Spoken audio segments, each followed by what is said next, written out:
Asia cup के super 4 में भारत और पाकिस्तान का मुकाबला खेला गया, लेकिन इस दौरान पाकिस्तान के खिलाड़ियों ने बेहद गंदी हरकतें की, ओछी हरकतें की, मगर उसके बाद भारत ने भी उन्हें करारा जवाब दिया। जी हां, प्रैक्टिस सेशन में भी पाकिस्तानी खिलाड़ी लगातार ऑपरेशन सिंदूर का जिक्र कर रहे थे और 6-0 6-0 बोल रहे थे।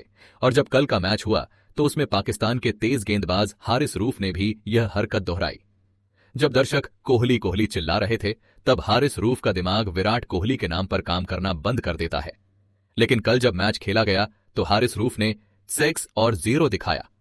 इसे ऑपरेशन सिंदूर से जोड़ा गया और पाकिस्तान यह जताने की कोशिश कर रहा था कि हमने आपके 6 विमान गिराए थे। जी हां, पाकिस्तान लगातार दुनिया के सामने झूठ फैलाने की कोशिश करता रहा है और अब उसके खिलाड़ी भी मैदान पर ऐसी हरकत करते दिखे। पहले तो साहिबजादा फरहान का बंदूक वाला सेलिब्रेशन सामने आया। अब भाई, वो उनका अधिकार है, करना चाहते हैं तो करें। अगर किसी को उसमें हैरानी हो रही है तो मुझे समझ नहीं आता, क्योंकि यह कोई बड़ी बात नहीं है। बंदूक से खेलना, बम से खेलना, ये तो पाकिस्तान की जन्मजात फितरत है। और अब हारिस रूफ ने 6-0 की बात की। इसके बाद तमाम भारतीय दर्शकों ने भी जवाब दिया और सोशल मीडिया पर लोगों ने तस्वीरें साझा कर दी।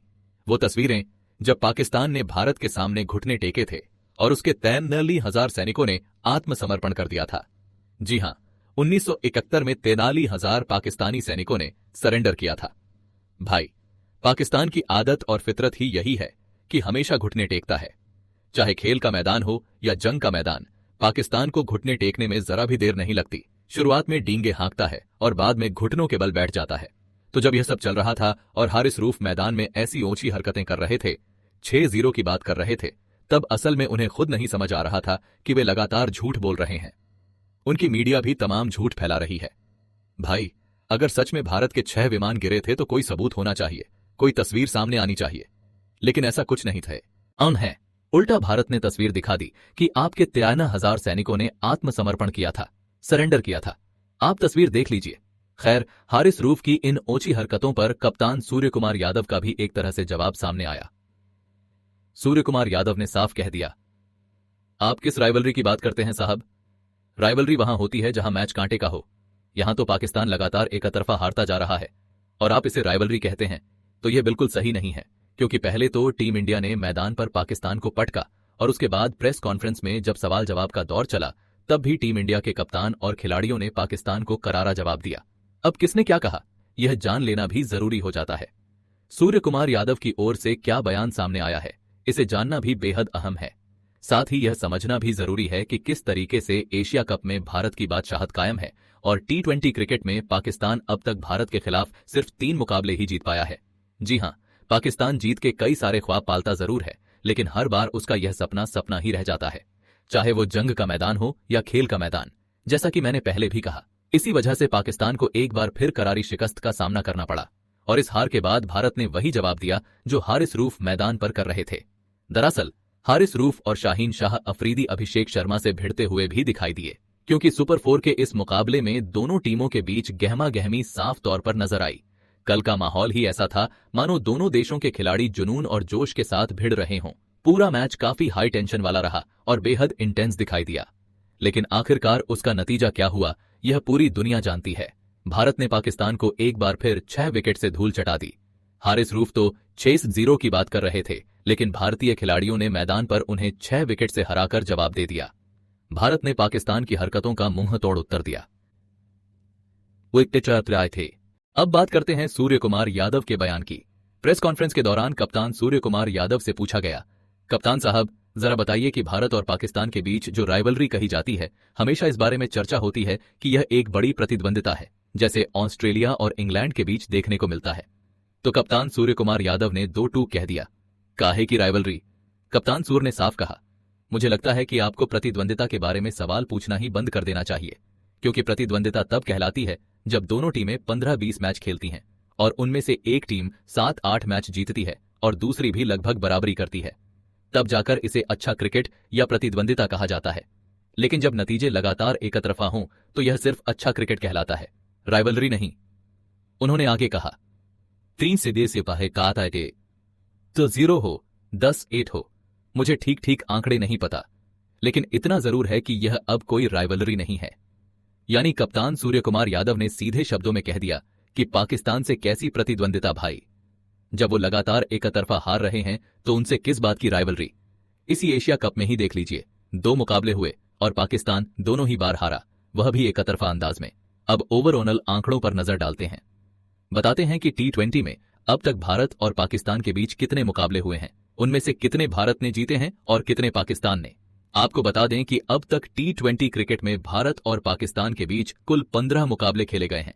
भारत ने 12 मैचों में जीत दर्ज की है, जबकि पाकिस्तान को सिर्फ 3 मैचों में ही जीत नसीब हुई है। तो आंकड़े बिल्कुल साफ हैं, सिर्फ 3 मैच, मतलब सोच लीजिए जहां कुल 15 मुकाबले खेले गए हैं वहां भारत 12-3 से आगे है। अब जब T20 में 12-3 का अंतर सामने है तो काहे की राइवलरी भाई। 3 मैच तो चलो कभी दिन खराब हो तो कोई भी जीत सकता है, इसमें कोई बड़ी बात नहीं है, लेकिन इसका यह मतलब बिल्कुल नहीं है कि पाकिस्तानी टीम कोई बहुत बड़ी हौवा टीम बन गई है जो भारत को कड़ी टक्कर दे पाएगी। ये सब बस कागजों पर लिखी बातें हैं कि आपके पास बड़े बड़कुआठे गेंदबाज रहे हैं या आपके पास ढेर सारे टैलेंटेड खिलाड़ी आते हैं। कई तो ऐसे दावे करते हैं कि हम बुमराह को 6 मार देंगे, लेकिन जब असली बारी आती है तो मामला 10-10 फिश हो जाता है। खैर, मैदान पर भिड़ंत तो देखने को मिली। अभिषेक शर्मा ने जो धोया उससे पाकिस्तानी बौखला गए, ठीक वैसे ही बौखलाए जैसे ऑपरेशन सिंदूर के वक्त जब भारतीय सेना ने पाकिस्तान को शिकस्त दी थी और फिर वे बौखलाकर ऊटपटांग दावे करने लगे थे कि हमने भारत के 6 विमान गिराए हैं। हाँ, ऐसे ही दावे पाकिस्तान की ओर से उस समय भी किए जा रहे थे और कल के मैच में भी वही ढोल पीटा जा रहा था। हम ऐसा कर देंगे, वैसा कर देंगे, हम तो हरा देंगे। भाई, सामने सामने कभी जीते हो या जीतोगे तब ऐसी बातें करना ठीक लगता है, वरना बेकार है। खैर, जब शाहीन शाह अफरीदी ने अभिषेक शर्मा से कुछ कहा तो अभिषेक शर्मा भी कौन चुप रहने वाले थे। पंजाबी लड़का है, युवराज सिंह का शागिर्द है और युवराज सिंह भी मैदान पर मुंह तोड़ जवाब देने के लिए जाने जाते थे। बल्ले से जवाब देना कोई उनसे सीखे। स्टुअर्ट ब्रॉड को आज तक याद होगा कि कैसे उन्होंने युवराज को छेड़ा था और फिर युवराज ने उन्हें लगातार 6 छक्के जड़ दिए थे। तो अभिषेक शर्मा भी वैसे ही हैं, सिर्फ मुंह से जवाब नहीं देते, अगर आप छेड़ोगे तो वह छोड़ेंगे नहीं, उसके बाद बल्ले से भी कुटाई करके जवाब देंगे। यही हुआ, अभिषेक ने हरीश रूफ की भी कुटाई की और अब शाहीन शाह अफरीदी धीरे धीरे इस खौफ में आने लगेंगे कि भाई मुझे अभिषेक शर्मा के सामने गेंदबाजी करनी है। जब अभिषेक शर्मा से पूछा गया कि मैदान पर पाकिस्तानी खिलाड़ी जिस तरह से आपके साथ हरकत कर रहे थे, भिड़ने की कोशिश कर रहे थे, बहस कर रहे थे, तो आप क्या कहेंगे? तब अभिषेक शर्मा ने जवाब दिया, जिस तरह वे बिना किसी कारण हम पर टूट पड़े, मुझे बिल्कुल अच्छा नहीं लगा। मुझे लगा कि इसका सबसे अच्छा जवाब मैं बल्ले से दे सकता हूं और जाहिर तौर पर अपनी टीम की जीत में योगदान दे सकता हूं।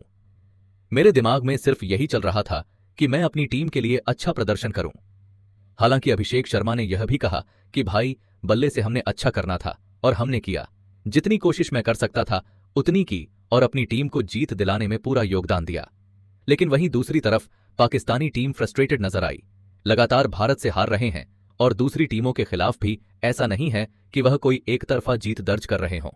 यही वजह है कि उनकी हताशा मैदान पर नजर आई, कभी हरीश रूफ की 6-0 वाली हरकत में तो कभी अभिषेक शर्मा से भिड़ने वाली हरकत में। लेकिन भारत ने हर बार उन्हें करारा जवाब दिया। अब थोड़ा सा मैच का हाल भी बता दें, अगर आप मैच की डिटेल अब तक नहीं जानते तो सुन लीजिए। भारत ने टॉस जीता और पहले गेंदबाजी का फैसला किया। टीम इंडिया ने पाकिस्तान को 171 रनों पर ही रोक दिया। इसके बाद जब भारत बल्लेबाजी करने उतरा तो 19वें ओवर में ही मैच खत्म कर दिया। विजय शॉट तिलक वर्मा ने लगाया। इसके अलावा कप्तान शुभमन गिल और अभिषेक शर्मा ने ओपनिंग करते हुए शतकीय साझेदारी की और टीम इंडिया को बेहद आसानी से जीत दिलाई। और अब पाकिस्तानी फिर सोच रहे होंगे कि कहीं अगला मुकाबला फिर से ना हो जाए, वरना उसी तरह से फिर से धोए जाएंगे।